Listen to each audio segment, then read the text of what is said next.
देख रहे हैं सिटी इंडिया न्यूज चैनल, हक की आवाज़। जटचला बादेपल्ली कॉरमपेट ये साबिक़ा मौक़ूफ़ था यहाँ के जटचले का, जटचला शहर का। और यहाँ पर यहाँ की आवाम की देरीना ख्वाहिश ये थी, क्योंकि बादेपल्ली अपनी जगह एक ग्राम पंचायत था, वो तरक्की करते हुए एक शहर की शक्ल अख्तियार कर गया। कॉरमपेट और जदीद जटचला एक अलग तौर पर जो है तरक्की पाकर, जो क्योंकि शाहरा से मुत्तसिल है, ये इलाका भी काफ़ी तरक्की पा चुका था। ये दोनों अलग अलग ग्राम पंचायत थीं, लेकिन यहाँ की आवाम ये चाहती थी कि दोनों ग्राम पंचायत को मिलाकर एक बल्दिया, यानी कि बल्दिया का जो है दर्जा दिया जाए शहर को। और वो देरीना ख्वाहिश यहाँ की आवाम की अब पूरी हुई है। 30 अप्रैल को जटचला बल्दिया के जो इंतखाबात होने वाले हैं। जुमला 27 हलकों में 200 से ज़ायद उम्मीदवार अपने मुक़द्दर आजमाएंगे और यहाँ की आवाम अपने 27 नुमाइंदों को जो बाशित काउंसलर मुंतखब होकर यहाँ की बल्दिया पर आएंगे। 30 तारीख़ के दिन वो इंतखाब होने वाले हैं। सिटी इंडिया न्यूज़ की जानिब से यहाँ के सियासी जमातों की जो है नर्व्स टटोलने की कोशिश के तौर पर आज यहाँ BR रेड्डी फंक्शन हॉल में एक ओपन डिबेट रखा गया है, जिसमें हमारे साथ TRS, कांग्रेस और जो है सो मजलिस इत्तेहादुल मुस्लिमीन के कायदीन इस डिबेट में हिस्सा लेंगे। और हम जानने की कोशिश करेंगे उनसे कि किस तरह के वो मुतालबात लेकर आवाम की तरफ आवाम में जाएंगे और आवाम को भी इनसे किस तरह की तवक्कुआत हैं, वो भी हम बाद में आवाम से भी इस बारे में भी बात करेंगे। फ़िलहाल मेरे साथ हैं TRS के Mohammed Syed Masihuddin, director district library committee जो TRS कायद हैं। उसका नित्यानंद साहब हैं जो कांग्रेस से ताल्लुक़ रखते हैं, साबिक़ MPP नित्यानंद साहब। और डॉक्टर ज़ाकिर जो मजलिस इत्तेहादुल मुस्लिमीन के जटचला यूनिट के सदर हैं। इन तीनों कायदीन से हम ये जानने की कोशिश करेंगे कि किस तरह के मुतालबात, किस तरह के नारों के साथ वो आवाम में जाएंगे और इन इंतखाबात में अपनी अपनी जो सो किस तरह वो कामयाबी का दावा करते हैं। तो सबसे पहले मेरे साथ सैयद मसीहुद्दीन साहब, डायरेक्टर डिस्ट्रिक्ट लाइब्रेरी कमेटी जो कि TRS कायद हैं, वो मेरे साथ मौजूद हैं। आइए इनसे जानने की कोशिश करते हैं कि किस तरह के एजेंडे के साथ वो आवाम में जाएंगे। पिछले 10 साल से उन्हीं जमात के यहाँ के अवामी मुंतखब नुमाइंदे, यहाँ जो साबिक़ वज़ीर डॉक्टर लक्ष्मण रेड्डी हैं, जो पिछले 5 साल वज़ीर भी रह चुके हैं, रियासती वज़ीर भी रह चुके हैं, और अब के वो साबिक़ वज़ीर बहसीत MLA जटचले में वो आवाम की जानिब से मुंतखब किए गए हैं। किस तरह का तरक्याती काम उन्होंने किया है और TRS पार्टी किस तरह के काम को लेकर आवाम में जाएगी? जी, पहले तो मैं आपकी TV को मुबारकबाद देता हूँ जो आप लोग यहाँ पर आकर हम 3 पार्टियों से इंटरव्यू ले रहे हैं। 70 साल जो कांग्रेस और TDP हुकूमतों ने राज किया था, 70 साल में जो काम नहीं कर सके, KCR साहब तेलंगाना आने के बाद उतने काम करके बताए हैं। मसलन हमारे जटचले में ले लीजिए, पानी का बहुत बड़ा मसला था। आज हर घर घर को पानी के नल दे रहे हैं और हमारे जो तलबा बच्चे जो थे उनके लिए रेसिडेंशियल स्कूल्स कायम करे हैं और पेंशन्स 2000 और अपाहिजों के लिए 3000 जो स्कीम्स ये पेंशन्स दे रहे हैं, वो मुद्दा है हमारा। और जो सड़कें थी वो भी बहुत बेहतरीन सड़कें बनाई गई हैं। और जिस वक्त 2004 में हमारे MLA साहब जीतने के बाद पोलेपल्ली में सेज जो इंटरनेशनल यानी फार्मास्यूटिकल कंपनीज लाए थे, जब दूसरे पार्टियों के लोग ने उसमें भी मदाखलत करके रोकने की कोशिश करे थे कंपनी आने से क्या होता। लेकिन आज देख लीजिए जटचला शहर कितना डेवलप हो चुका है और कई लड़कों को, लड़कियों को और मज़दूरों को यहाँ पे पोलेपल्ली सेज में काम मिल रहा है। और मकानात भी फिल वक्त जटचले में डबल बेडरूम, सिंगल बेडरूम, उनके भी किराए दुनिया के आ रहे हैं। और तरकारी वाले और बाकी जो दुकान वाले वो लोग भी बेहतरीन तरीके से जी रहे हैं। सेज जाने की वजह से इतना डेवलप हुआ और आगे भी हम लोग, और ये पोलेपल्ली का ले लीजिए अपना सेज, अपना बाजू में यहाँ सामने टैंक बंद था, हाल ही में KTR साहब इफ्तिताह करे हैं। और वल्लूर उदंडापुर रिजर्वायर, अपना उदंडापुर का पानी का वो ले लीजिए। और कई ऐसे काम हैं जो हम पब्लिक में लेकर जाएंगे। इसके मुद्दे पे हम लोग पब्लिक से वोट मांगेंगे। इंशाल्लाह हमारी उम्मीद है कि और भी आगे हमारे MLA साहब काम करेंगे। और जैसे हेल्थ मिनिस्टर थे हमारे लक्ष्मण रेड्डी साहब, उस वक्त महबूबनगर डिस्ट्रिक्ट में MBBS मेडिकल कॉलेज भी ला चुके हैं और श्रीनिवास गौड़ साहब भी बहुत बेहतरीन काम कर रहे हैं। ये सब मुद्दे लेकर हम आवाम में जाएंगे। इंशाल्लाह हमारी उम्मीद है कि इन कामों को बताकर हम वोट मांगेंगे। अभी आपने देखा कि TRS कायद ने जिस तरीके से तरक्की के एजेंडे का अपना बयान किया और किस तरह वो आवाम में जाएंगे और किस तरह वो आवाम से अपना हक़ राय दही में उनकी तायद के लिए वोट मांगेंगे। आइए मेरे साथ अब साबिक़ MPP साबिक़ सदर मंडल परिषद नित्यानंदन साहब हैं, जो कांग्रेस की नुमाइंदगी करते हैं। आपसे जानने की कोशिश करते हैं कि आप, चूँकि इन इंतखाबात से कबल कौरमपेट जटचला ग्राम पंचायत है, ग्राम पंचायत में कांग्रेसी बरसर इख्तियार थी, तो किस तरह के तरक्याती काम यहाँ पर हुए हैं और वो किस तरीके से आवाम से इन इंतखाब में रुजू होंगे। సిటీ ఇండియా టీవీ ప్రేక్షకులకు నమస్కారం తెలియజేస్తూ ఏప్రిల్ 30 తారీఖున జరిగేటువంటి మొట్టమొదటి మున్సిపల్ ఎన్నికలు జడ్చర్ల మున్సిపాలిటీ ఎన్నికలు జరగబోతున్నాయి। దీనికంటే ముందు నేను ఒక వాస్తవాన్ని తెలపాలనుకున్నాను। జడ్చర్ల కౌరమ్మపేట ప్రత్యేక మున్సిపాలిటీ కావాలని జడ్చర్ల కౌరంపేట ప్రాంతానికి చెందినటువంటి వారు ప్రజలు మరియు బాదపల్లి పట్టణ ప్రాంతానికి చెందినటువంటి వాళ్ళు కూడా రెండు గలవాలని ఎవరికి ఇష్టం లేకున్నది। దానికి ఎమ్మెల్యే గారు కూడా పూర్తి సహాయ సహకారాలు అందిస్తానన్నారు, కానీ ప్రాక్టికల్గా మాత్రం దాన్ని వేరు చేయలేకపోయిండు। దానికంటే ముందు మేమందరం కూడా ఈ ప్రాంతానికి జడ్చర్ల ప్రాంతానికి చెందినటువంటి ప్రజలు ఈ ఎన్నికలను బహిష్కరించి ఎవరు కూడా నామినేషన్ వేయకూడదు, ఎన్నికల్లో పాల్గొనకూడదు అనేటువంటి ఒక స్లోగన్కు మేము కట్టుబడి ఉంటిమి। కాకపోతే పరిస్థితులను బట్టి ఈరోజు ఎన్నికల్లో పోటీ చేయవలసినటువంటి పరిస్థితి ఏర్పడ్డది। అయితే రేపు జరగబోయేటువంటి ఎన్నికల్లో మేము ఏ ఎజెండాతో పోతున్నామంటే, మరి 70 సంవత్సరాల కాంగ్రెస్ పార్టీ పరిపాలన ఏ విధంగా ఉన్నదంటే, బ్రిటిష్ వారి నుంచి అధికారం తీసుకున్న తర్వాత ఆ కాలంలో ఉన్నటువంటి జవహర్లాల్ నెహ్రూ కానీ, మహాత్మా గాంధీ కానీ, సర్దార్ వల్లభాయ్ పటేల్ కానీ, పేరు మోసినటువంటి పెద్ద పెద్ద మహానుభావులు మేధావుల యొక్క ఆలోచన మేరకు ఈ భారతదేశము అన్ని రంగాలలో అభివృద్ధి చెందింది। పారిశ్రామికంగా ముఖ్యంగా ఆ రోజు Nehru new India, modern India, industrial India అనేటువంటి ఉద్దేశంతో ఆ పేరుతో భారతదేశంలో ఎన్నో గొప్ప గొప్ప కంపెనీలు ఏర్పాటు చేసి భారతదేశంలో ఉన్నటువంటి ఎంతోమందికి ఉద్యోగ అవకాశాలు కల్పించినాడు।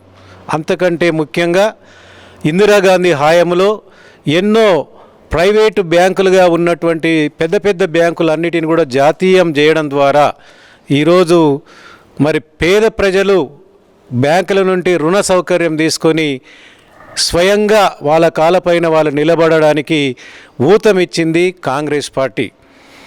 ఆ తర్వాత కాంగ్రెస్ పార్టీ రిజర్వేషన్ సౌకర్యాన్ని కూడా కల్పించి ఈరోజు అణగారినటువంటి ఎస్సీలు కానీ ఎస్టీ ప్రజలు కానీ ఈరోజు రిజర్వేషన్ సౌకర్యం ఉండడం ద్వారా వాళ్ళు ఈరోజు IAS ఆఫీసర్స్ కాగలిగినారు, పెద్ద పెద్ద డాక్టర్లు కాగలిగినారు, ఇంజనీర్లు కాగలిగినారు, మరి పెద్ద పెద్ద ఆఫీసర్లుగా ఉన్నారంటే రిజర్వేషన్ సౌకర్యం అనేటువంటిది కాంగ్రెస్ పార్టీ కల్పించినందుకే ఈరోజు ఎంతోమంది ప్రజలు ఒక అట్టడుగున ఉండి ఉన్నతమైనటువంటి స్థాయిలో ఉన్నారంటే అది కాంగ్రెస్ పార్టీ చేసినటువంటి కృషి అని చెప్పక తప్పదు। ఆ తర్వాత వైఎస్ రాజశేఖర రెడ్డి గారి హాయం తప్పనిసరిగా అది ఒక మన ఆంధ్రప్రదేశ్ కానీ తెలంగాణ చరిత్రలో కానీ ఒక స్వర్ణయుగం అని చెప్పుకోవచ్చు। ఆయన ముఖ్యమంత్రి అయిన తర్వాత ముస్లింలకు ఒక ప్రత్యేకమైనటువంటి రిజర్వేషన్ సౌకర్యాన్ని కలిగించిండు। అందుకే ఈరోజు ముస్లిం ప్రజలు కూడా ఈరోజు ఎన్నికల్లో బీసీ రిజర్వేషన్ ద్వారా ఈరోజు పోటీలో నిలబడుతున్నారంటే అది కేవలం వైఎస్ రాజశేఖర రెడ్డి కాంగ్రెస్ పార్టీకి చెందినటువంటి ముఖ్యమంత్రి చేసినటువంటి కృషి వల్లనే ఈరోజు రిజర్వేషన్ వచ్చింది, వాళ్ళు ఈరోజు ఎన్నికల్లో కూడా పాల్గొంటున్నారు। అంత మాత్రమే కాకుండా రాజీవ్ గాంధీ ప్రధానమంత్రిగా ఉన్నప్పుడు రిజర్వేషన్ సిస్టమ్ అంటే ఎస్సీ, ఎస్టీ, బీసీ, మైనారిటీ వర్గాల ప్రజలు కూడా ఎన్నికల్లో పాల్గొనలే, వారికి కూడా అధికారం కలిగించాలనేటువంటి ఉద్దేశంతో మరి గ్రామ పంచాయతీ పరిధిలో స్థానిక సంస్థలో ఈరోజు వాళ్ళు నిలబడుతున్నారంటే కేవలం రాజీవ్ గాంధీ గారు చేసినటువంటి కృషి అని తెలియజేస్తున్నాం। రేపు జరగబోయేటువంటి ఎన్నికల్లో టీఆర్ఎస్ పార్టీ ఏమో చేసిందనేటువంటి మాట చెప్తున్నారు। ఒక్క విషయం గమనించాలి, అధికారంలోకి రావడానికి ఎన్నికల ముందు మీరు ఏమేమి వాగ్దానాలు ఇచ్చినారు, ఏ ఒక్క వాగ్దానం కూడా నెరవేర్చలేదు। ఉదాహరణకు కేజీ నుండి పీజీ వరకు ఉచిత విద్య అన్నారు, దాన్ని పూర్తిగానే మసిలిపోయినరు। ఆ తర్వాత ఎస్సీలకు 3 ఎకరాలు ఇస్తున్నారు, దాన్ని పక్కన పెట్టిండ్రు. ముస్లింలకు రిజర్వేషన్ ఇస్తానన్నారు. ఒక్క నెలలో కర్ణాటక గవర్నమెంట్లో ఏ విధంగా ఉందో అది ఒకటే నెలలో నేను చేస్తానని చెప్పి ఇంతవరకు దాన్ని విషయమే మర్చిపోయిండు. ప్రతి ఇంటికి ఒక ఉద్యోగం ఇస్తానన్నాడు. ఈరోజు ఉద్యోగం గురించి ఇంత మాత్రం కూడా ఏ మాత్రం కూడా ఇష్టం లేక మొన్న ఎమ్మెల్సీ ఎన్నికల్లో ఓడిపోతామనేటువంటి రిపోర్టు రావడం ద్వారా తెలంగాణ ప్రజలు సిగ్గుపడే విధంగా విద్యావంతులకు ఉపాధ్యాయులకు కూడా ₹1000 ఇచ్చి ఆ ఫిట్మెంట్ అనేటువంటిది ఒక 3-4 రోజుల ముందు కూడా ప్రకటించి ఓట్లు వేసుకునేటువంటి తలదించుకునే విధంగా ఇలాంటి ఆశలు చూయించి ఈరోజు ఓట్లు వేసుకున్నారనేటువంటి విషయంలో ఎలాంటి సందేహం లేదు. తమ పార్టీలో ఉన్నటువంటి కార్యకర్తలకు 30 మందికి ఒక ఏజెంట్ని పెట్టి ఆ ఏజెంట్ ద్వారా మరి ఒక్కొక్కరికి పైసలు పంపకం జరిగిందనేటువంటి విషయం ఇది ప్రతి ఒక్కరికి కూడా తెలుసు. ఇంత ధైర్యంగా ఎందుకు చేస్తున్నారంటే ఈరోజు వ్యవస్థ అంతా కూడా వాళ్ళ చేతిలోకి వెళ్ళిపోయింది. ఈ విధంగా రేపు జరగబోయేటువంటి మున్సిపల్ ఎన్నికల్లో కూడా టీఆర్ఎస్ గవర్నమెంట్ వాళ్ళది ఉంది కనుక పైసల బలము లేకుండా వాళ్ళు ఏ ఒక్క సీటు కూడా గెలిచేటువంటి అవకాశం లేదు. స్థానిక సంస్థల ఎన్నికలో పార్టీలకు అంత ప్రాముఖ్యత ఉండదు. వ్యక్తిగతంగా మనుషులకే, అభ్యర్థులకే ఎవరైతే ఆ సొసైటీలో, ఆ పరిధిలో, ఆ వార్డు పరిధిలో ఎవరైతే మరి మంచి పేరుందో అలాంటి వ్యక్తులకే ఓట్లు వేస్తారనేటువంటి విషయం అది మనమందరం కూడా గుర్తుంచుకోవాల్సినటువంటి విషయం. రేపు జరగబోయేటువంటి ఎన్నికల్లో కూడా పైసా బలం, అధికార బలం ఇలాంటి బలాలు ప్రయోగించే వాళ్ళు అధికారంలోకి రావడానికి ప్రయత్నం చేస్తున్నారు తప్ప ప్రజాస్వామికంగా ఎవరు కూడా ఈ ఎన్నికల్లో వాళ్ళు మాత్రం మరి సరి అయినటువంటి విధానంలో వెళ్ళడం లేదనేటువంటి విషయం అందరూ కూడా గమనించాల్సిందనే విషయాన్ని తెలియజేస్తూ ఈరోజు దేశంలో జరుగుతున్నటువంటి పరిస్థితుల దృష్ట్యా కేంద్రంలో కానీ రాష్ట్రంలో కానీ తప్పనిసరిగా కాంగ్రెస్ పార్టీ యొక్క అవసరము, దాని యొక్క ప్రాముఖ్యత ఎంతైనా ఉన్నది.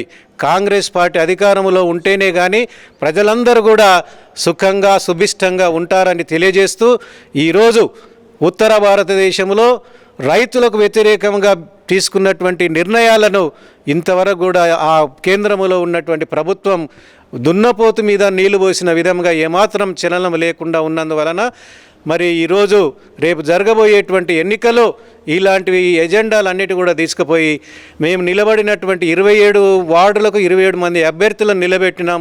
తప్పనిసరిగా మేము ఈ జడ్చర్ల మున్సిపాలిటీని కైవసం చేసుకుంటామని తెలియజేస్తున్నాను. अभी आपने कांग्रेस कायद नित्यानंदम को सुना, उन्होंने किस तरीके से अपनी बात रखी और साबिक़ा कांग्रेसी हुकूमत की जानिब से जो इक़दाम किए गए उसके मुताबिक उन्होंने कहा है और बरसदार जमात पर उन्होंने तनक़ीद की है. इस राउंड के बाद मैं फिर दोबारा तीनों कायदीन से बात करूंगा, उसमें उन्हें पूरा मौका दिया जाएगा अपने अपने मौक़िफ़ को हमारे चैनल के सामने रखने की. आइए अब मजलिस इत्तेहादुल मुस्लिमीन के जटचल्ला यूनिट के सदर डॉक्टर ज़ाकिर साहब मेरे साथ मौजूद हैं.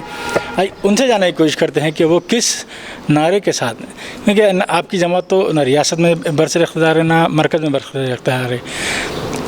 एक इल्ज़ाम आप पर यह भी है कि आप वोटों की तकसीम के लिए इंतखाबात में हिस्सा ले रहे हैं. दूसरा ये कि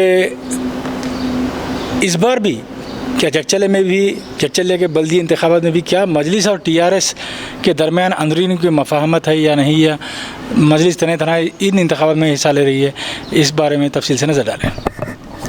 अस्सलाम वालेकुम वरहमतुल्लाहि वबरकातुहू. पहली बार सिटी इंडिया न्यूज़ जटचल्ले के अंदर डिबेट, वो भी इसके अंदर मैं हिस्सा लेना, मैं तहे दिल से सिटी इंडिया टीवी का शुक्रिया अदा करता हूँ. उसी तरीके से हमारे टीआरएस के कायद मसीह साहब को और जो है ना नित्यानंदम साहब को भी जो है ना मैं सलाम अर्ज़ करता हूँ. मैं तो ज़्यादा तो बोलना नहीं चाहता, बल्कि डेवलपमेंट के बारे में या तो मेरी पार्टी सेंट्रल में नहीं है या तो मेरी पार्टी स्टेट में नहीं है. मेरी पार्टी हमेशा अगेंस्ट ही रहती. कोई भी रियासत में हुकूमत आन दे या फिर सेंट्रल में भी हुकूमत आन दे, स्टेट में भी आन दे, उसके हम हमेशा अगेंस्ट ही रहते. हम कोई उसके अंदर हिस्सा नहीं लेते, उसका हिस्सा नहीं बनते. अब रही बात चंद लोगों का कहना है बीजेपी की बी टीम कि कि जहाँ भी एमआईएम जो है ना फाइट लड़ती है, वोटों को डिवाइड करती है। मैं ये पूछना चाहता हूँ, जो भी वोट देने वाला इंसान है, क्या किसी की पॉकेट है वो, किसी का हिस्सा है या किसी की प्रॉपर्टी है वो, जो जिसके वोट मेरे है, जो मेरे को डिवाइड करना चाह रहे बोल के बोलने के लिए? ये किसी का भी इख्तियार नहीं है कि पब्लिक किसको वोट डालती है, वो खुद डिसाइड करती।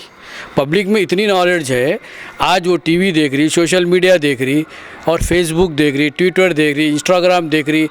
मैं चाहता हूँ कि इतने इंटेलिजेंट्स है वो, ताकि किसको वोट डालना नहीं डालना खुद समझ सकते हैं वो। मैं बोलने से या मेरे असद साहब बोलने से हम किसी का वोट कट कर रहे हैं, ये जो गलतफहमी है, पहले तो मैं इसको दूर कर देना चाह रहा हूँ। दूर दूर तक हमारे को जो है ना बीजेपी से कोई ताल्लुक़ नहीं रहता, बीजेपी से कोई ताल्लुक़ नहीं रहता। और दूसरी बात रही, हर एक कभी भी मजलिस पार्टी कहाँ से भी ठहरती। मैं चाहता हूँ, अब कांग्रेस पार्टी एक महिला है, जटचल्ला म्यूनसिपाल्टी का एरिया है पूरा, आदमी को कहाँ से भी ठहरने का इख्तियार रहता। वोट देना नहीं देना वो उनकी मर्ज़ी है, वो चाहते या पार्टी को नहीं चाहते वो पब्लिक की मर्ज़ी है। अब एक आदमी आके एक पार्टी का बोल रहा है कि तुम वहाँ से नहीं ठहरना, तुम वहाँ से नहीं ठहरना, ये गलतफहमी है।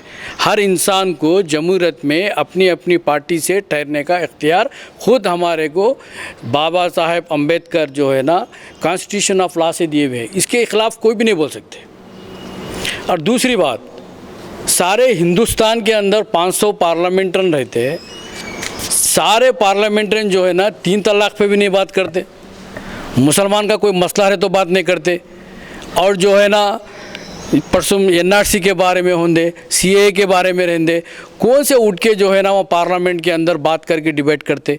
एक शख्स बिल फाड़ देता है और लड़ता है तो सारे हिंदुस्तान के वालों के बात लड़े, चाहे कि मुसलमान की बोल के नहीं, इसके अंदर हिंदू भी लॉस होता सीए के अंदर, और एनआरसी से भी हिंदू लॉस होता, और क्रिश्चियन लॉस होते, सिख लॉस होते, मुस्लिम लॉस होते। ऐसा सबके लिए वो जो है ना सीए एनआरसी के बारे में जो है ना पार्लियामेंट में लड़े हुए। मैं ये चाहता हूँ कि ये एक वहाँ पर जो है ना आ गई एमआईएम, तो दूसरे वोटा छाड़ने के बाद से ये फ़िरका फजत। मैं तो बोल रहा हूँ कि हमारी पार्टी के अंदर आज गुजरात का ले लीजिए आप, हैदराबाद से जाके गुजरात के अंदर 7-8 कारपोरेटर जीतते हैं। गोधरा के अंदर जहाँ पे दंगा फसाद हुए, वहाँ पे जो है ना एमआईएम जो है ना जीत चुकी है, वहाँ से जो है ना चेयरमैन वहाँ से बनता, एमआईएम का चेयरमैन बनता। तो वहाँ से किस तरीके से बन रहे, वहाँ के लोग क्यों चाह रहे? भाई पार्टी किसी का वोट छाड़ने के लिए नहीं आती। वहाँ पे सिटिंग बीजेपी चेयरमैन थे, बीजेपी के काउंसलर्स थे वहाँ पे, तो भी जो है ना वहाँ पे एमआईएम 7 काउंसलर जीती, बाकी के जो है ना इंडिपेंडेंट जीते।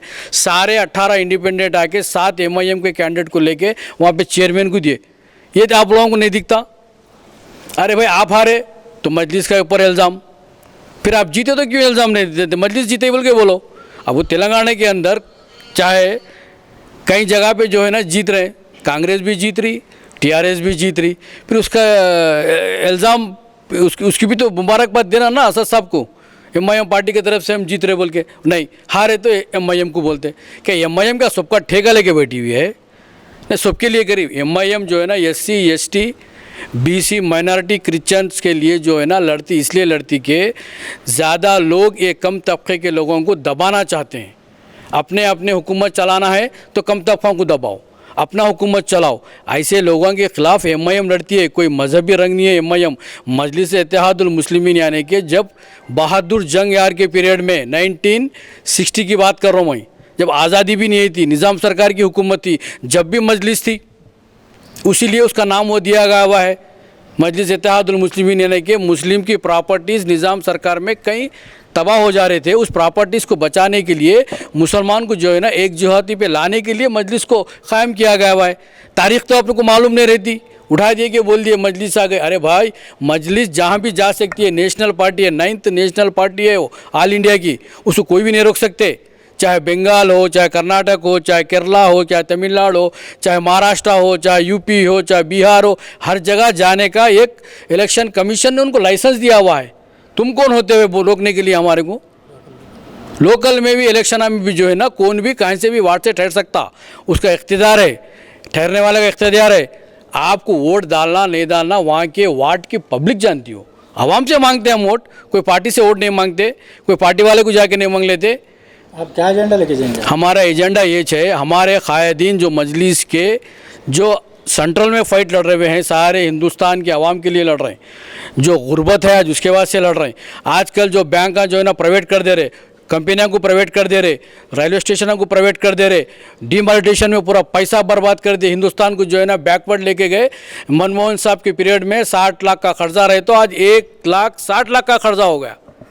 तो कर्जा बढ़ रहा कम हो रहा, कहाँ से आ रहा?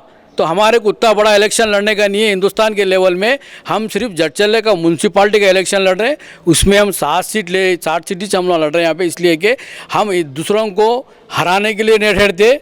हम सिर्फ हमारे पार्टी को सारे जड़चल्ला म्यूनसिपाल्टी के अंदर हम जो है ना फैलाने के लिए कर रहे हैं। हर वार्ड में हमारा एजेंडा लेने आ रहे हैं, हमारा परचम लहराने के लिए कर रहे हैं हम लोग। हम मेहनत कर रहे, वोट देना पब्लिक आवाम के ऊपर है। हम कोई पार्टी को तनकीद नहीं करते, टीआरएस वो करी बोल के नहीं बोलते, कांग्रेस ये करी बोल के नहीं बोलते। हमारे किसी की ज़रूरत नहीं है। हम आवाम से ये पूछते हैं कि मेरे कायद ये करे।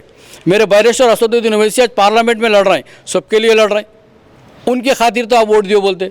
असेंबली में उठते हैं या जो माइनॉरिटी स्कूल्स के बारे में बात करते हैं, जो इमाम मौजून की तनख्वाह के बारे में बात करते हैं, कितने तनख्वाहें कहाँ रुके हुए हैं, कितने बार जाके एप्लीकेशन देना पड़ता है उसके अंदर, वो तफसीलात में इस चीज़ में बोलना नहीं चाह रहा क्योंकि मेरा एजेंडा नहीं है, मेरे पार्टी का एजेंडा नहीं है। मैं जाके जो है ना आवाम में इसको बोल के वोट लेना मेरा एजेंडा नहीं है। मैं ये चाहता हूँ कि जो भी तेलंगाना के अंदर हो रहा तो मजलिस के सिफारिश पेश होता, मजलिस असेंबली में आवाज़ उठाने से होता, मजलिस पूछने से होता वो सब चीज़। मगर मजलिस कभी भी हम ये लाए हमारे को वोट दो, हम ये पूछे वोट दो नहीं बोलती। मजलिस अपने जो कामा करी हुई है, अपने जो पब्लिक में जो उन्होंने काम करे हुए हैं वही हिसाब से वोट पूछते हैं। हम भी जड़चल्ले के अंदर पहली बार कॉन्टेस्ट कर रहे हैं, पहली बार जड़चल्ले की म्यूनसिपाल्टी आई हुई है। इस म्यूनसिपाल्टी में हर जगह से जड़चल्ला, बादेपल्ली, कौरमपेट, हाउसिंग बोर्ड, हर जगह से हमारा परचम लहराने के लिए हम वार्डा में देख समझ के डाल रहे हैं हम लोग। ऐसा नहीं कि किसी को हराना, किसी को जिताना नहीं। हमारा मकसद ये है कि हमारी पार्टी पूरा म्यूनसिपाल्टी में स्प्रेड होना है। हमारे को वोट देने वाली आवाम है, हमारे किसी से मतलब नहीं है हमारे। हम आवाम से पूछते हम क्या करना चाह रहे हैं उस वार्ड में। पुराने कायदीन भी आप लोगों के हैं, आपको क्या करे, ठीक है उन्हें अच्छा करे तो उनको वोट दो, उन्हें नहीं करे तो हमारे को वोट दो। हम ये पूछना चाहते, अगर हम गलती करें तो हमारे को भी वोट नहीं देते। हम किसी के बारे में और किसी के ख़िलाफ़ कहीं भी वार्ड में नहीं बोलेंगे, हम किसी को भी नहीं बोलेंगे। हम जो है ना हमारा एजेंडा यही है कि हम पब्लिक के पास जाएंगे, आपके खिदमत करने आए हुए। हमारे कायदीन सेंट्रल से लेकर स्टेट तक खिदमत कर रहे हैं। हमारे को जड़चल्ले के अंदर एक मौका दो आपके वार्डों में काम करने का, आपको खिदमत करने का। वही मौके के लिए हम जो है ना तलाश कर रहे हैं। उस तलाश में जो है ना हम लोग इस 7 वार्डा में जो है ना हम अपने उम्मीदवार को ठहरा करे हुए हैं। इंशाअल्लाह ताला वो अल्लाह की मर्ज़ी है जीत हार देने की। हमारी कोशिश कर रहे हैं कि पब्लिक का आवाम का कुछ कर सके हमारे साथ। अब तक तीनों जमातों ने अपनी अपनी बात रखी, अपना अपना तारुफाना मुखातिबत आपके सामने रखी। अब मेरे कुछ सवालात हैं इन तीनों जमातों के नुमाइंदों से, मैं जवाब लेना चाहूँगा। मेरे साथ यहाँ के हमारे नुमाइंदा जड़चल्ला अजमत अली भी जुड़ चुके हैं। सबसे पहले मस्जिद साहब से मैं सवाल करना चाहता हूँ कि जिस तरह से नित्यानंदन साहब ने बताया कि पिछले 60-70 सालों में जिस तरह कांग्रेस हुकूमत जो बरसर इख्तियार रही तो उसने भी तरक्की काम अंजाम दी हैं।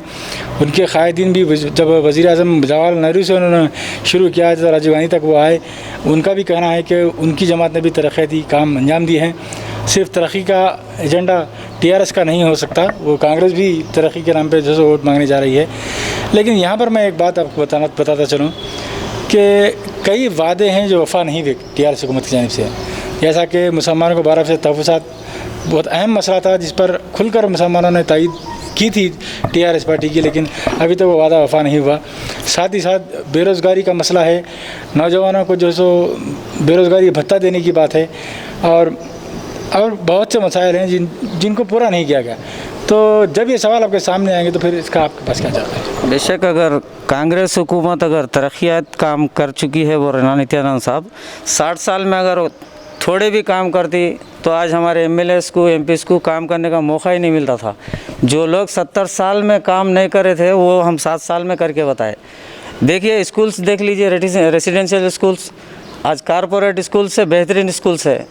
रही बात 12% की, ऑलरेडी असेंबली में पास करके पार्लियामेंट को भेज चुके हैं बिल, वो तो असेंबली से तो पास हो चुकी है। इसका मतलब एक स्टेप ख़त्म होगा। आगे की हुकूमत आपको मालूम है कि आगे क्या होने का है। पार्लियामेंट यहाँ से तो भेज दिए, आगे है वो बिल, आगे चले गई।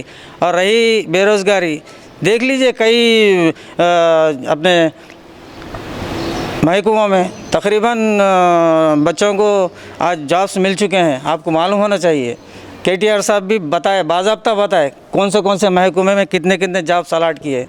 और क्या होना आपको, अगर वाकई आप लोग तरक्की करें 60 साल में बोल रहे तो आज काम बचता ही नहीं था हमको।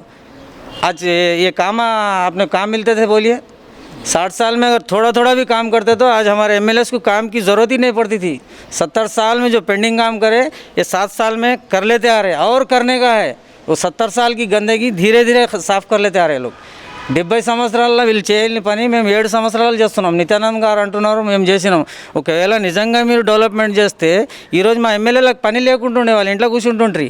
వాళ్ళు పనులు చేయలేదు కాబట్టి ఈరోజు మా ఎమ్మెల్యేలకు పనులు చేయనికే అది అవుతుంది. మేమనాడు చూసుకోండి ఎంత డెవలప్ అయింది, జడ్చల చూడండి ఈరోజు ఎంత డెవలప్ అయింది. నిజానికి వాళ్ళు 65 సంవత్సరాలు చేసినా ఉంటున్నారు, చేస్తే మా ఎమ్మెల్యేలకు పని ఏడా ఉంటుండే సార్.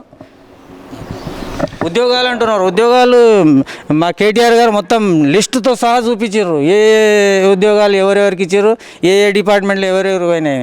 మాకు ఇంకోటి ఈ డెవలప్మెంట్లు మొత్తం చూపించి మేము కళ్యాణ లక్ష్మి ఉంది, షాదీ ముబారక్ ఉంది, ఇంకా ఈ hospital bills, CM relief funds ఉన్నాయి.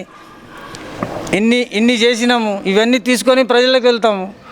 जी मसीह भाई, और एक बात, अहम बात यह है कि चूँकि ये बल्दिया का इलेक्शन है, ये लोकल बॉडी का इलेक्शन है, बल्दिया का इलेक्शन है, तो यहाँ के आम को जो बल्दी मसाइल फराहम करने की बात है, तो अब तक उसमें आप कितना काम कर रहे हैं। पानी का मसला है, सड़कों की तामीर है, ड्रेनेज निज़ाम है। मैंने देखा है कि यहाँ मामूली सी बारिश होने पर तालाब की चादर निकल आती है और वो पानी घरों में चला जाता है, कारमपेट के मकानात में चला जाता है। तो ये काम क्यों नहीं हुआ? ये 70 साल का है ना साहब, धीरे धीरे कर लेते आ रहे। अब देखो पानी के नल हर घर घर लगे हैं। बस देख लीजिए आप, कारमपेट जाके, जड़चला जाके रहा ड्रेनेज, अंडर ड्रेनेज का प्रपोजल भेज चुके हैं। वो भी इंशाल्लाह चंद दिनों में वो अंडर ड्रेनेज का भी काम शुरू हो जाएगा। हमारे MLA साहब तो तरक्की के लिए पीछे पड़ चुके हैं। परसों KTR साहब भी बोले हैं जड़चले को 100% डेवलप करके बताएंगे। ऑलरेडी ड्रेनेज, अंडर ड्रेनेज का प्रपोजल भेज चुके हैं और 100 बेड्स का हॉस्पिटल काम तामीर चल रहा ऑलरेडी. నిత్యానంద గారు చెప్పండి, ఈ యొక్క లోకల్ బాడీ ఎన్నికలు ఇవి, మీరు గతంలో ఈ యొక్క పట్టణ అభివృద్ధి కొరకు ఏం పని చేశారు? ఇప్పుడు ప్రభుత్వం మన మసీబాయి ఇప్పుడు ఎద్దేవా చేస్తున్నారు డెవలప్మెంట్ చేశారని, దాంట్లో మీరు ఎంతవరకు డెవలప్మెంట్ చేస్తారు? సోదరుడు మసీ చెప్పినట్లు 60 ఏండ్ల నుంచి కాంగ్రెస్ వాళ్ళు చేస్తే ఇక మాకు పనే లేకుండే అంటే, ఇప్పుడు ఉన్న పనులని మేము చేస్తున్నాం, ఇక వచ్చేసారి ఎన్నికలను పనులన్నీ అయిపోయినాయి అన్నట్లు మాట్లాడుతున్నాడు. కాంగ్రెస్ పార్టీ అధికారంలోకి వచ్చిన తర్వాత పెద్ద పెద్ద నాగార్జున సాగర్, బాక్రానంగల్ ప్రాజెక్టు, దేశంలో ప్రాజెక్టులు ఉన్నాయంటే కేవలం కాంగ్రెస్ పార్టీ నిర్మించిన ప్రాజెక్టులే. పెద్ద పెద్ద భారీ ప్రాజెక్టులు, అందులో వేల టీఎంసీల ప్రాజెక్టులు కట్టిందంటే కాంగ్రెస్ పార్టీ.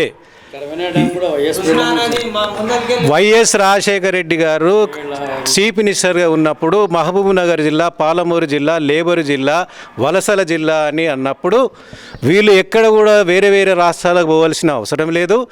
కల్వకుర్తి, భీమా, నెట్టంపాడు, ఈ ప్రాజెక్టుల నిర్మాణం చేపడితే ఇక్కడ ఉన్నటువంటి భూములన్నీ కూడా సస్యశ్యామలం అవుతాయి, లక్షల ఎకరాలు సాగులోనికి వస్తాయి, రైతులు బాగుపడతారు అనేటువంటి ఉద్దేశంతో వైఎస్ రాజశేఖర రెడ్డి గారు ఈ 4 ప్రాజెక్టులు స్టార్ట్ చేసిండు.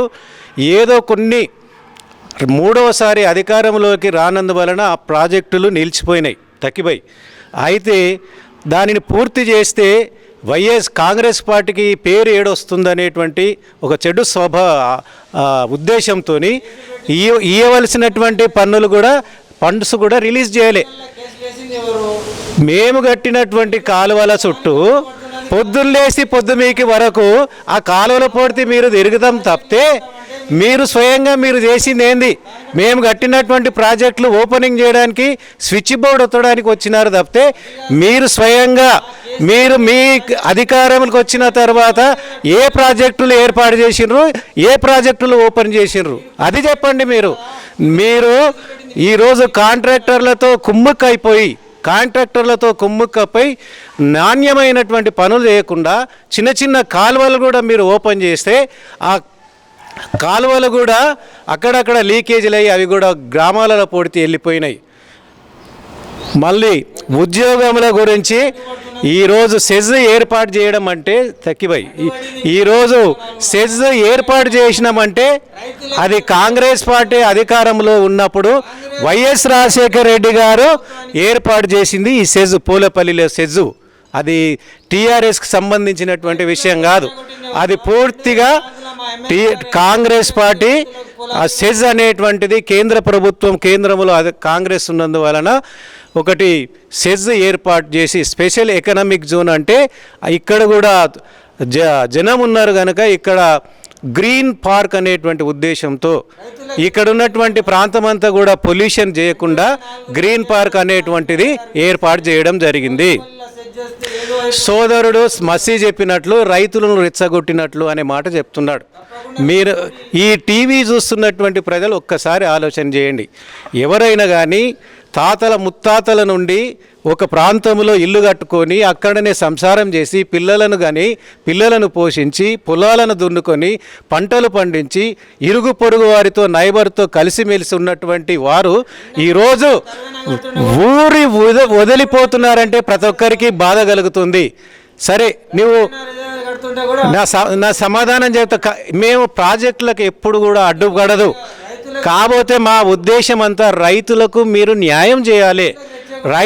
నీవు ఈరోజు కేసీఆర్ గారు నీవు కాంట్రాక్టర్ల కోసం రీడిజైన్ కోసం నీవు కాంట్రాక్టర్ల ఫీజు పెంచుతున్నావు, కానీ అదే రైతులు పొలాలు భూములు కోల్పోయి ఇండ్లు కోల్పోయి ఎక్కడనో వెళ్ళిపోతుంటే ఆగారు చెప్పిన దగ్గర వినండి.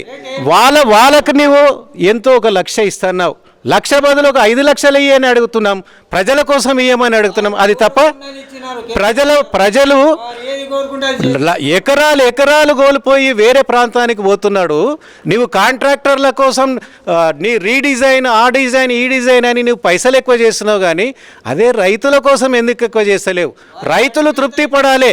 నీవు అదే నీ కాన్సెన్స్ అక్కడ మల్లన్న సాగర్లో ఉన్నటువంటి రైతులకు ఒక న్యాయము, ఇక్కడ మా పాలమూరు జిల్లాలలో ఉన్నటువంటి వారికి ఒక న్యాయమా? అందరికీ నీవు ఒకటే రాష్ట్రం కదా, చిన్న రాష్ట్రం, ప్రతి ఒక్కరికి ఒక న్యాయం చేసి ఆడ 12 లక్షలు ఇస్తావు, ఈడ 6 లక్షలు ఇస్తావా? అది నీ జోబులకెళ్ళి ఇస్తున్నావా? నీ జోబులకెళ్ళి ఇస్తలేవు కదా. అదే న్యాయం ఇక్కడ చేయమని మేము అడుగుతున్నాం. నిత్యానందన్ సార్, నేనే పసిపోయి నిత్యానందన్ సార్, తమరు ఒక మండల పరిషత్ అధ్యక్షులుగా మీరు ఒక 5 సంవత్సరాల పరిమితిగా మీరు పనిచేశారు. మీరు ఈ పట్టణానికి అభివృద్ధి కొరకు మీరు మీ హయాంలో ఏం పని చేశారు? ఆ పనికి గుర్తింపుగా ఇప్పుడు మీరు ఏ పనికి గుర్తింపుగా మీరు ఎన్నికల్లో వెళ్తున్నారు? తక్కివై మీరు అడిగినట్లు ఈ మండల్ ప్రెసిడెంట్ అనేటువంటిది ఎంటైర్ మండల్. అప్పుడు నేను మండల్ ప్రెసిడెంట్గా ఉన్నప్పుడు 26 గ్రామ పంచాయతీలు, తర్వాత 2 మేజర్ గ్రామ పంచాయతీలు, అప్పటికి జడ్చర్ల, బాదేపల్లి, ఈ 2. ఈ గ్రామ పంచాయతీలో మాకున్నటువంటి నిధులలో మొత్తం ఎంటైర్ మండలానికి 24 ప్లస్ ఈ 2 గ్రామ పంచాయతీలకు నిధులు కేటాయించవలసిన అవసరం ఉంటుంది.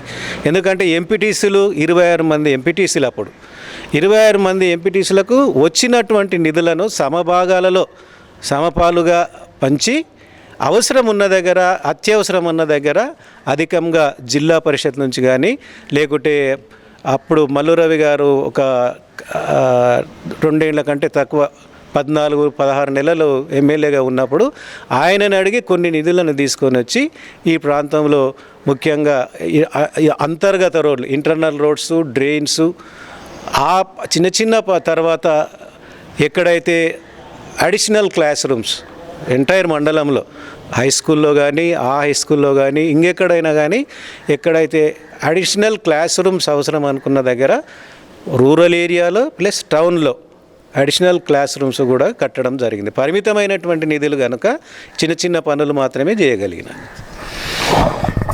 अब एक सवाल मैं डॉक्टर जाकिर साहब से लेना चाहता हूँ. डॉक्टर जाकिर साहब ये कह रहे थे अपनी इब्तिदाई अपने खिताब अपने इंट्रोडक्टरी बातों में बात बता रहे थे कि मजलिस असेंबली में जो बात उठाती है वही इस पर हुकूमत अमल करती है. మసీబై ఉద్యోగాల గురించి కూడా మాట్లాడిండు.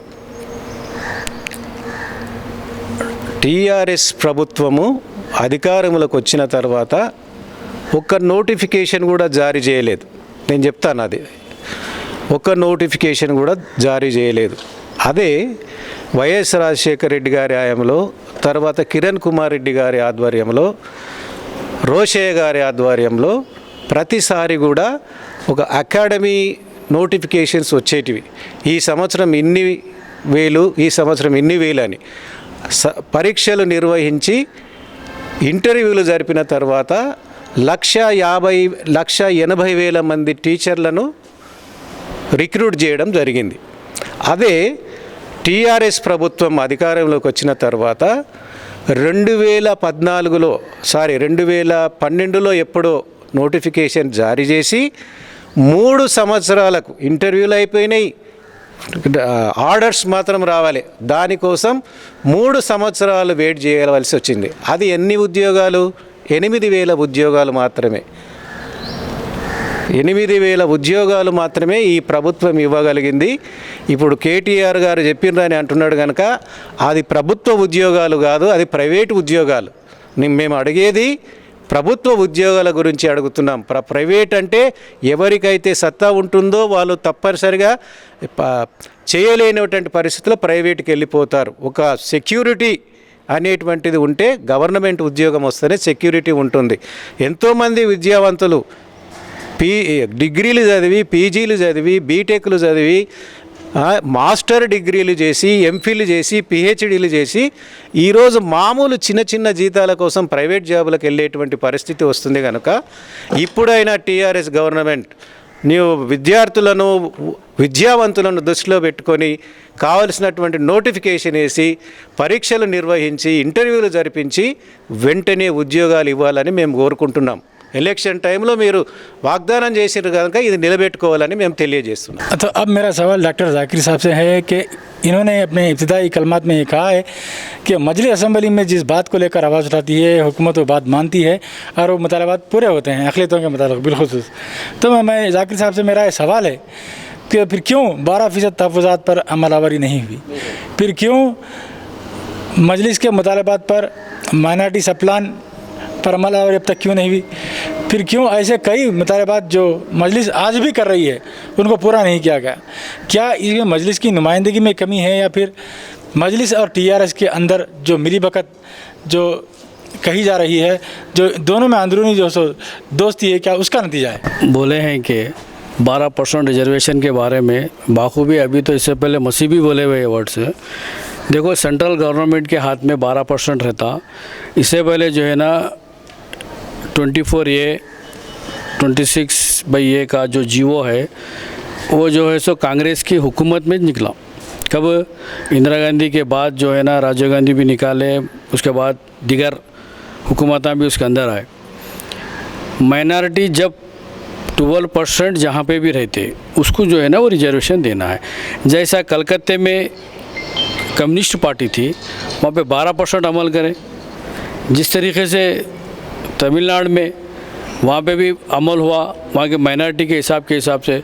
यानी कि मैं ये पूछना चाहता हूँ कि सब 12% के बारे में आवाज़ क्यों उठा रहे? एक स्टेट गवर्नमेंट पूरे असेंबली में बिल पास कर दी, बिल तो हो गई वो, और सेंट्रल गवर्नमेंट उसको रोका रखी हुई है। क्यों रोकी है? कि ये मालूम है आपको वहाँ पे जो बीजेपी हुकूमत है 12% का रिजर्वेशन के बारे में तो बात की बात है। 5% रिजर्वेशन दिए बोल के पार्लियामेंट में सियासी रिजर्वेशन के लिए जब मनमोहन सिंह साहब हमारे प्रधानमंत्री थे, जब से आवाज़ उठाते हुए असद साहब आज कुछ नया नहीं उठाए 5% के लिए, और 12% रिजर्वेशन दिए बोल के असद साहब नहीं पूछे, आपके कायद कुछ दिए हुए हैं। हम कभी भी मजलिस नहीं पूछी।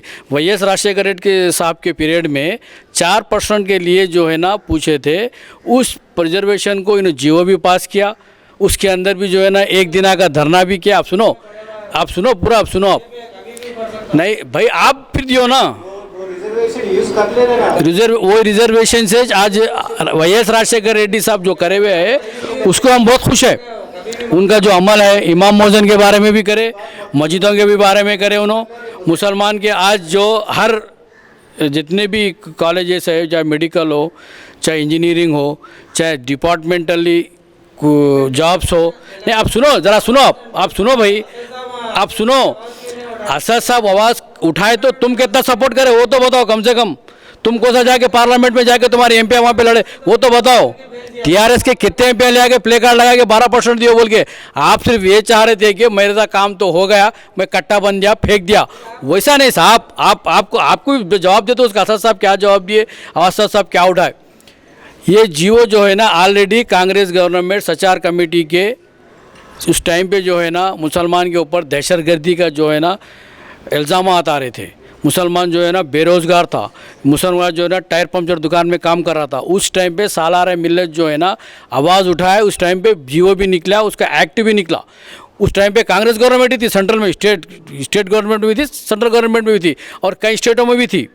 मगर एक गलती एक क्या हुई यहाँ पे बोले तो, बंगाल वाले अमल करे वो जियो को, तमिलनाडु वाले अमल करे उस जियो को, कर्नाटक वाले अमल करे उस जियो को, महाराष्ट्र वाले अमल करे, वहाँ पे जो माइनॉरिटी परसेंटेज क्या आता उस हिसाब से अमल करे।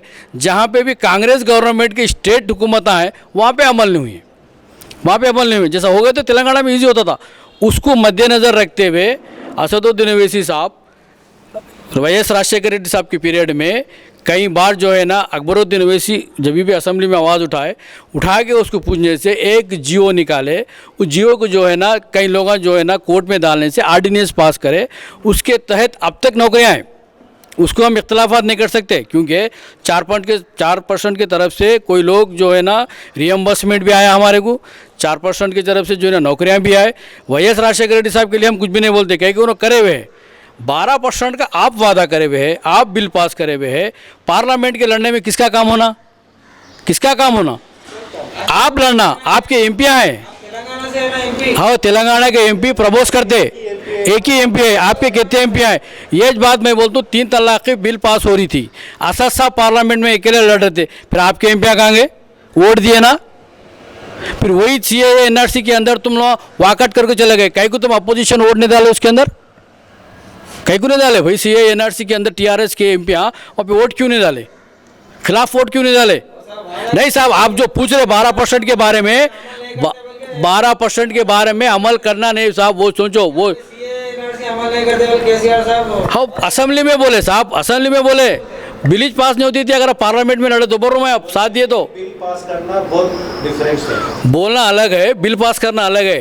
पश्चिम की बात है, बोले तो बहुत निकलते। ज़रातों के ये अपने जो फार्मर्स हैं उनके बारे में खुद तुम्हारे सीएम साहब भी जो है ना ऐलान कर दिए कि हम जो है ना इसके खिलाफ है, इस बिल को जो है हम जाने नहीं देते बोल के खुद ही चाह पे धरना करे। उसके बाद दिल्ली जा गए, उसके बाद क्यों धरना है, उसके बाद आवाज़ पुकारा क्यों नहीं है?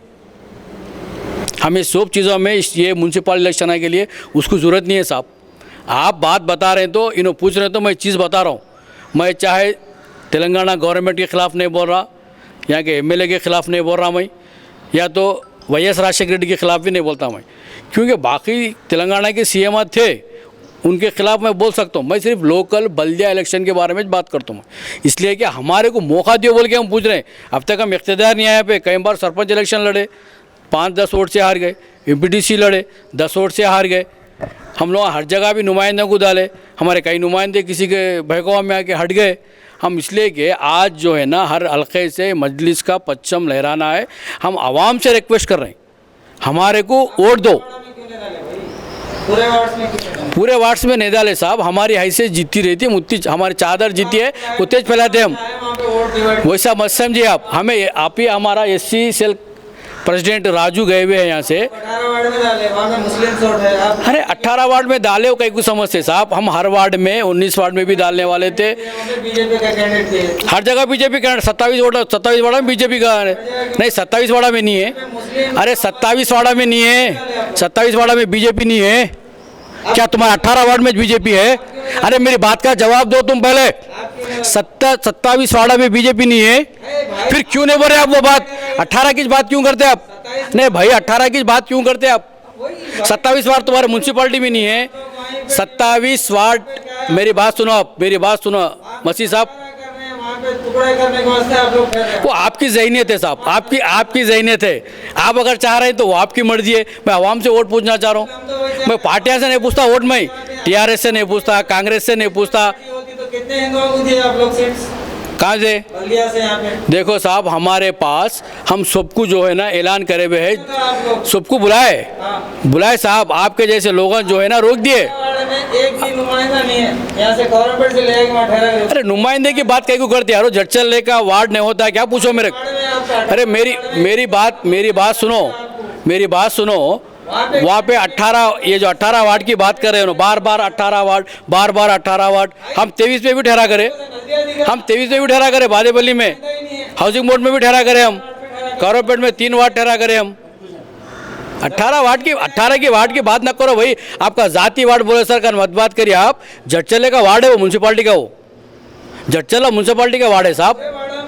भाई हमारे को जहाँ पे ठहरना दिल बोलता, मजहबी पार्टी नहीं होती, हिंदू भाइयों को हम सीट देने के लिए तैयार है जी। आज वंचित बहुजन पार्टी अकाली दल है, उनके लिए हम हमारे इसका डी कृष्णया को जो है ना, यहाँ से 27 वार्ड से दलाए हुए वंचित को जो है ना हम सपोर्ट कर रहे। बादेपल्ली झटचला गवर्नमेंट में किसी किस्म का ये इख्तिलाफात नहीं है, ये गेमायां वहाँ के यहाँ पे इख्तिलाफात डालने को, ये बात आप मत करिए, आप मत करिए।